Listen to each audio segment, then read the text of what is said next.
स्वागत है आप सभी का 5 मिनट कंसेप्ट के इस नए सीरीज़ में। यह है वीडियो नंबर 8 और इस वीडियो में लोग बात करने वाला है बहुत ही ज़्यादा इंटरेस्टिंग टॉपिक के ऊपर। जैसा कि आपने थंबनेल में देखा है, आज हम बात करने वाले हैं कैपेसिटर के बारे में। देखिए, जब इस कैपेसिटर को आप सीखना चाहेंगे, इसके बारे में जानना चाहेंगे, जब आप गूगल में सर्च करेंगे कि व्हाट इज़ कैपेसिटर, तो जो सर्च रिजल्ट आएगा वहाँ पे जब पढ़ेंगे तो आपको डिफरेंट आंसर देखने मिलेगा। कोई बोलता है कि capacitor is an electronic component that store electrical charge, यानी कि ये एक ऐसी इलेक्ट्रॉनिक कंपोनेंट है जो इलेक्ट्रिकल चार्ज को स्टोर करता है। अब तो नीचे और जाते हैं। जब नीचे जाएंगे तो विकिपीडिया में आपको लिखा हुआ दिख रहा है कि capacitor is a device that store electrical energy in an electrical field, यानी कि एक ऐसी डिवाइस है जो इलेक्ट्रिकल एनर्जी को स्टोर करता है इलेक्ट्रिकल फील्ड में। तो नीचे और जाते हैं हम, तो नीचे और जाएंगे तो हमको लिखा हुआ दिख रहा है कि capacity is a component which has ability or capacity to store energy in the form of an electrical charge, यानी कि एक ऐसी कंपोनेंट है जो एनर्जी को स्टोर करता है किस फॉर्म में, इलेक्ट्रिकल चार्ज के फॉर्म में। तो भैया यहाँ पे तो सब ने सब तरीके का बात लिख रखा है। कोई बोलता है कि ये एनर्जी को स्टोर करता है, कोई बोलता है ये चार्ज को स्टोर करता है, कोई बोलता है ये एनर्जी इलेक्ट्रिकल फील्ड में स्टोर होता है, कोई बोलता है ये एनर्जी जो है हमारा चार्ज के फॉर्म में स्टोर होता है। तो क्या सही है, क्या गलत है, क्या एक्चुअल कंसेप्ट है इस कैपेसिटर के बारे में, इस वीडियो में हम लोग उसके बारे में बात करने वाला है। तो इस वीडियो को पूरा देखते रहिएगा, आपको कुछ नया तो क्या बहुत कुछ सीखने मिलने वाला है। तो अगर आप क्लास 12 के स्टूडेंट हैं और ये सवाल आपके एग्जाम में आता है कि कैपेसिटर क्या होता है, तो आप इनमें से कोई भी जवाब लिखेंगे तो शायद आपका काम बन जाए, आपको नंबर दे दिया जाएगा। पर अगर आप टेक्निकल स्टूडेंट है, यानी कि आपने बीटेक कर रखा है, आपने डिप्लोमा कर रखा है, आपने आईटीआई कर रखा है और आपसे ये बेसिक से सवाल जो है इंटरव्यू में पूछा जाता है या कहीं भी पूछा जाता है, तो अगर आप उन्हें ये बताते हैं कि ये कैपेसिटर इलेक्ट्रिकल चार्ज को स्टोर करता है, तो ये पूरे तरीके से गलत है। वो जानना चाहता है कि आप कैपेसिटर को कितनी अच्छे से समझते हैं, आपको ये पर्टिकुलर कंसेप्ट पता है कि नहीं जो आज मैं आपको बताने वाला हूँ। तो जो हमारा कैपेसिटर जो है वो चार्ज को स्टोर नहीं करता है, तो ये क्या करता है, ये इलेक्ट्रिकल एनर्जी को स्टोर करता है। तो भैया ये आपस में डिफरेंट कैसे है, चार्ज को स्टोर करना, एनर्जी को स्टोर करना, ये डिफरेंट है कैसे है, ये मैं आपको बताऊंगा ही नहीं, आज मैं फील करवा दूंगा। उससे पहले हम लोग जान लेते हैं कि ये कैपेसिटर जो है वो होता क्या है, इसकी इंपॉर्टेंस के बारे में जान लेते हैं, इसको कहाँ कहाँ यूज़ में लेते हैं। तो जैसा कि मैंने आपको पहले बताया कि कैपेसिटर एक ऐसी डिवाइस है या आप कंपोनेंट इसे कह ले जो इलेक्ट्रिकल एनर्जी को स्टोर करता है। तो हमारी बैटरी भी तो इलेक्ट्रिकल एनर्जी को स्टोर करता है, फिर ये बैटरी से कैसे डिफरेंट है, कैसे ये अलग है। अलग यहाँ पर है कि किस तरीके से एनर्जी को स्टोर करता है, यानी कि किस फॉर्म में एनर्जी को स्टोर करता है और किस तरीके से ये एनर्जी को रिलीज़ करता है, यहाँ पर डिफरेंस आता है। आज हम ज़्यादा इंटरेस्टेड हैं ये कि कैसे ये एनर्जी को रिलीज़ करता है, इस पर बात करेंगे हम। तो देखिए, जो कैपेसिटर है वो ये बोलता है कि आप मेरे को एनर्जी दे दो मेरे को जितना एनर्जी देना है दे दो, मेरी जितनी कैपेसिटी आप मेरे को भर दो उतना एनर्जी, और जब भी आपको चाहिए होगा ये एनर्जी मुझे बता देना, मेरी अपनी सारी एनर्जी जो है ना आपको एक ही वक्त पे दे दूंगा। पर आपका बैटरी बोलता है मेरा साबुन स्लो है यानी कि मैं आस्ते आस्ते दे पाऊंगा, मतलब एनर्जी तो स्टोर कर ली है मेरे अंदर, जितनी एनर्जी मैं सारा एनर्जी एक साथ नहीं दे सकता, मैं आस्ते आस्ते दूंगा। इसको हम एग्जांपल से समझते हैं। तो आपके सामने एक बकेट दिख रहा है, एक बाल्टीन दिख रहा है, इसमें हम लोग पानी भर सकते हैं, पूरा पानी हमने भर दिया है। और एक काम करते हैं कि इसके नीचे में जो है हम इस तरीके से नल लगा देते हैं, ताकि जब इस नल को हम खोलेंगे तो इसके अंदर का जो पानी है वो गिरेगा। अब देखिए, ये जो सिस्टम हमने बनाया है इसको आप बैटरी मान सकते हैं, ये बैटरी की तरह है। कैसे, इसके अंदर का पानी है वो उसको एनर्जी आप कंसिडर कर सकते हैं, और जब आप नल को खोलते हैं जिस तरीके से ये पानी को निकालता है, यानी कि जिस तरीके से ये एनर्जी को निकालता है, वो पूरा बैटरी की तरह है। ये क्या करेगा, इसके नीचे का जो टब आपको दिख रहा है वो आस्ते आस्ते इस टब को फिल करेगा। आप चाहेंगे कि ये और स्पीड में फिल करना इसको स्टार्ट कर दे, इसकी स्पीड बढ़ जाए, तो वो नहीं बढ़ने वाला है, वो वही रहने वाला है। पर अब एक काम करते हैं कि इसको हटा करके आप इस बाल्टीन का जो ये भरा हुआ पानी है, आप इसको अपने हाथों से उठाते हैं, आप एक साथ इस टब में डाल देते हैं, तो जितना एनर्जी है आपने एक साथ जो है आपने इस टब में डाल दिया। तो ये वाला जो चीज़ था ये आपका हो गया कैपेसिटर, मतलब जितना एनर्जी इसके अंदर भरा था आपने एक साथ डाल दिया सारा। और बैटरी के केस में ऐसा नहीं था, आप नल से आप ले रहे थे एनर्जी को, तो वो फिक्स्ड है कि इतना ही वो एक समय में दे सकता है, उससे ज़्यादा नहीं कर सकता। तो यही डिफरेंस होता है कि कैपेसिटर किस तरीके से अपने एनर्जी को रिलीज़ करता है, यानी कि डिस्चार्ज करता है, और बैटरी किस तरीके से अपने एनर्जी को रिलीज़ या डिस्चार्ज करता है। तो ये तो आपको समझ में आया कि कैपेसिटर होता क्या है। अब इसकी ज़रूरत के बारे में बात कर लेते हैं, इसकी इंपॉर्टेंस के बारे में बात कर लेते हैं कि इसकी हमें ज़रूरत क्यों थी। देखिए हमारे पास जितने भी इलेक्ट्रिकल अप्लायंसेस हैं, स्पेशली अगर मैं मोटर की बात करूँ, जब वो स्टार्ट होता है तो वो ज़्यादा एनर्जी का रिक्वायरमेंट होता है, वो ज़्यादा करंट लेता है, इसी को हम स्टार्टिंग करंट बोलते हैं। अब सीलिंग फ़ैन में आपने सुना होगा कि सीलिंग फ़ैन का जो है स्टार्टिंग करंट जो है वो ज़्यादा होता है। जैसे नॉर्मली वो चलने के लिए कितना करंट लेता है, वो 1 एम्पेयर के आसपास जो है करंट लेता है, पर जब वो स्टार्ट होता है तो वो 3 to 4.5 टाइम्स ज़्यादा करंट को लेता है, यानी कि रफली जो है 4 एम्पेयर को करंट वो लेगा। ये सब अगर आपको नहीं समझ में आता है तो आप ऐसा समझिए कि जब आप साइकिल को भी चलाते हैं तो आपको स्टार्ट जब साइकिल को करते हैं तो समय ज़्यादा एफर्ट देना पड़ता है। जब साइकिल स्टार्ट हो जाता है तो फिर बहुत ही आराम तरीके से चलता है। उसी तरीके से हमारे जितने भी इलेक्ट्रिकल मशीन है, जब वो स्टार्ट होता है तो वो ज़्यादा करंट को लेता है, यानी कि ज़्यादा एनर्जी को लेता है।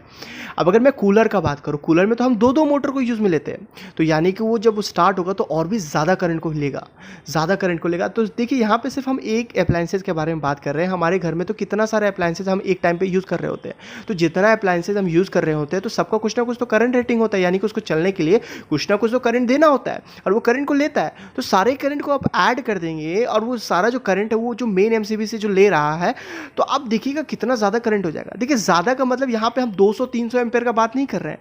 हमारा 25 से 50 एम्पेयर जो करंट होता है हमारे सर्किट में, वो बहुत ज़्यादा होता है। और अगर आप अपने घर का एमसीबी जाके देखेंगे, ज़्यादातर घरों में जो है 32 एम्पेयर का एमसीबी लगा हुआ रहता है, यानी कि अगर 32 एम्पेयर से ज़्यादा वहाँ पे जाता है तो वो एमसीबी ट्रिप कर जाएगा और आपके घर में जितने भी इलेक्ट्रिकल अप्लायंसेस चल रहे थे वो सबको बंद कर देगा।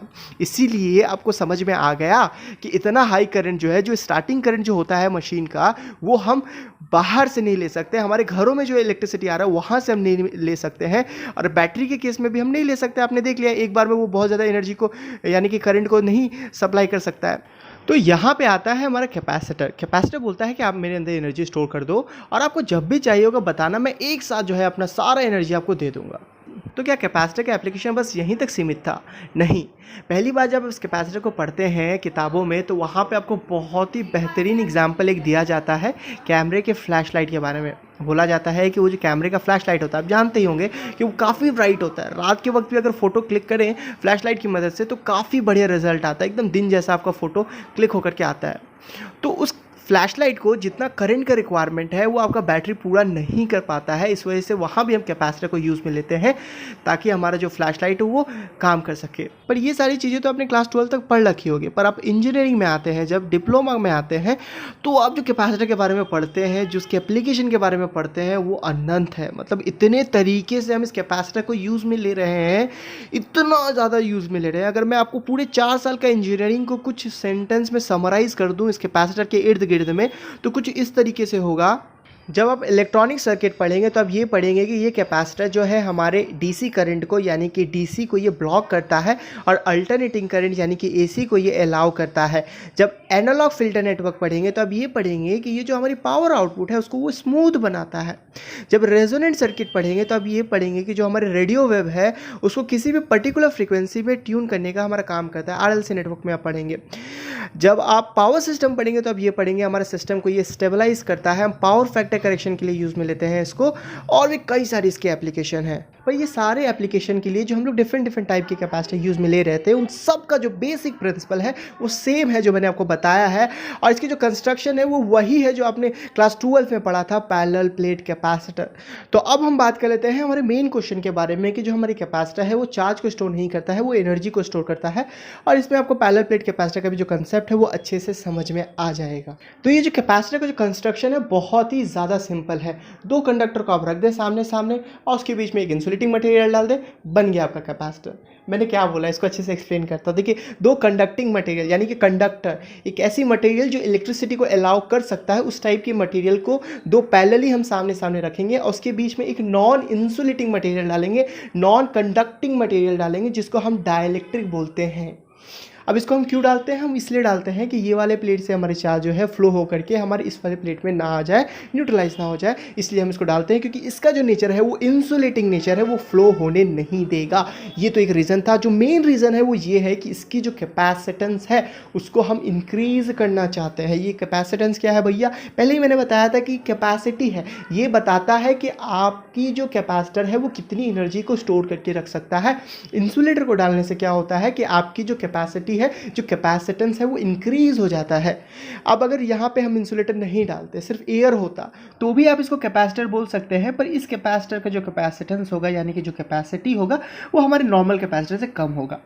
अब देखिए, ये जो हमने डाइलेक्ट्रिक मीडियम यूज़ किया, इसका ही मटेरियल को चेंज कर करके, और ये दो कंडक्टर हम यूज़ में ले रहे हैं, दो कंडक्टिंग शीट यूज़ में ले रहे हैं, इसकी भी मटेरियल को चेंज कर करके, इसके शेप को चेंज कर करके हमने डिफरेंट टाइप का जो है कैपेसिटर बना लिया है।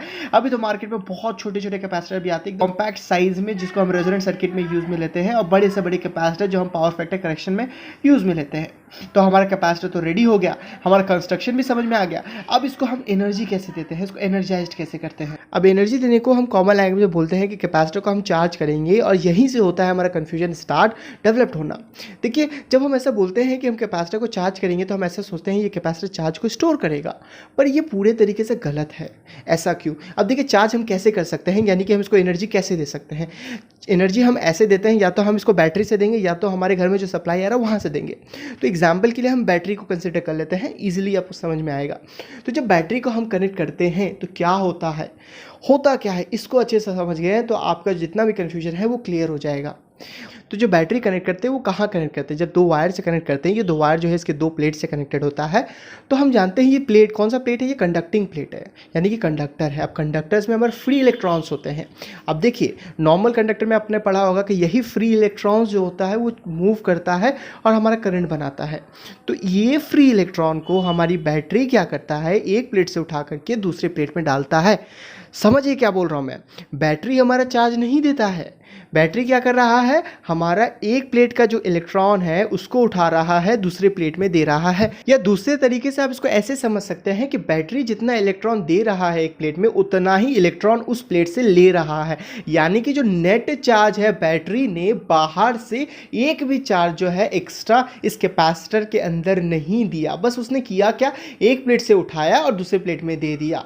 तो इसलिए हम बोलते हैं कि हमारा कैपेसिटर जो है चार्ज स्टोर नहीं करता है, क्योंकि बाहर से हमने कोई चार्ज इसके अंदर स्टोर नहीं करवाया, बस चार्ज का रीडिस्ट्रीब्यूशन हुआ, एक प्लेट से हमने उठाया दूसरा प्लेट में दे दिया। इसका मतलब इस कैपेसिटर को एनर्जी देने से पहले जितना चार्ज इसके अंदर था और इसको एनर्जी देने के बाद उतना ही चार्ज है। तो हम कैसे बोल सकते हैं भाई कि इसके अंदर हम चार्ज स्टोर करवा रहे हैं जब हमने चार्ज स्टोर करवाया ही नहीं। इसलिए हम बोलते हैं कि इसके अंदर हम एनर्जी स्टोर करते हैं, चार्ज स्टोर नहीं करते हैं।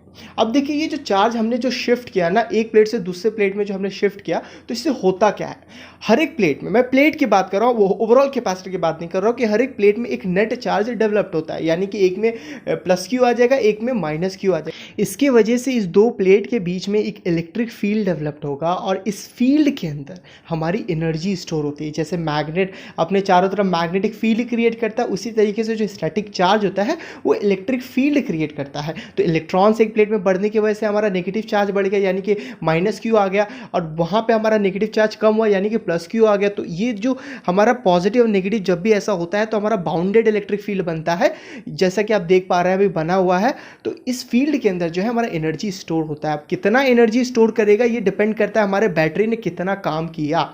तो आपको समझ में आ गया अब कैपेसिटर होता क्या है और ये क्यों जो है एनर्जी स्टोर करता है, क्यों चार्ज स्टोर नहीं करता है। तो कैसा लगा ये वीडियो, हमें अपना फीडबैक ज़रूर दें। अगर आपको पसंद आया, कुछ सीखने मिला हो तो इसे लाइक करके बताएं, और अगर चैनल से जुड़े रहना चाहते हैं तो इससे सब्सक्राइब कर बेल आइकन को ज़रूर प्रेस करें, ताकि आने वाले हर एक वीडियो का नोटिफिकेशन आप तक पहुंच पाए। मिलते हैं ऐसे किसी वीडियो में, till then take care, bye bye.